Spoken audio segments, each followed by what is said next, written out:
走法走法，诺贝尔奖得主吃饭的地方待在斯德哥尔摩市政厅。谁是不晓得了落个啥当里吃啊？140块，臭他！画个屁！据说也贴了一个领队老乡。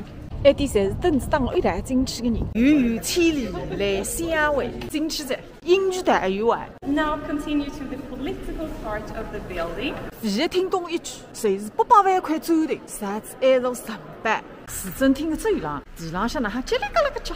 除过中文单元，随便那哈一门子。市政府开会的场合，斯德哥尔摩大大小小的事体，侪辣埃个地方商量布置它。每只位置坐一个议员，麦克风浪向随时里读个名字，60个男，60个女。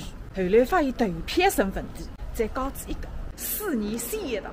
想想你国家市委市政府正一人大，班子一摊又一摊，有几个人肯代表老百姓发言，也有几个人肯倾听老百姓的心声。从开会的地方出来一转弯，就是斯德哥尔摩老百姓登记结婚的地方。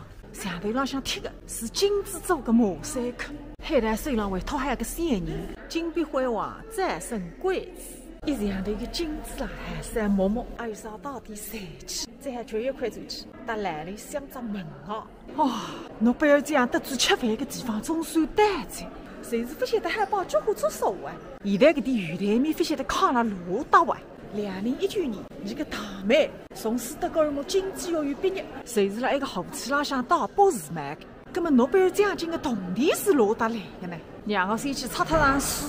非洲单子码头也10块，参观结束，偏从领队浪向喊我来，贴了一块牌牌上，让全世界人民看看，谁算强大船接得开上民主的大路，瞻仰与汉日结构，出口去到中国一样买纪念品的地方。记辰光退休工资交代事业单位的书里，我也带一个里向来闪烧脱一记，光这句出来，买个冰淇淋，顺道便烧脱下。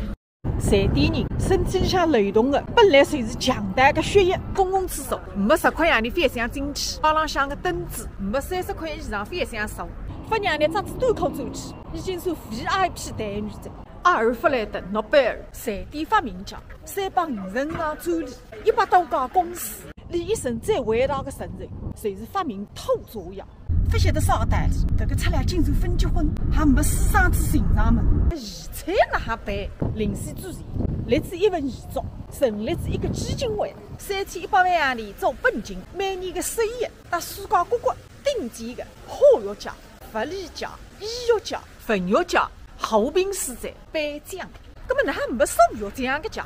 据说诺贝尔本人只有小学毕业，从来不上过数学课。一个忘了海的朋友借B212得奖。公元11世纪，瑞典的执政官从西人邦带世界幸福指数最高的国家，同时期的中国从松赞带中华人民共和国，从世界上最富裕的国家变带退休工资3000块，真的弄不懂。1000年以来，你到底啦做点啥，竟然会比不过强大？抖音。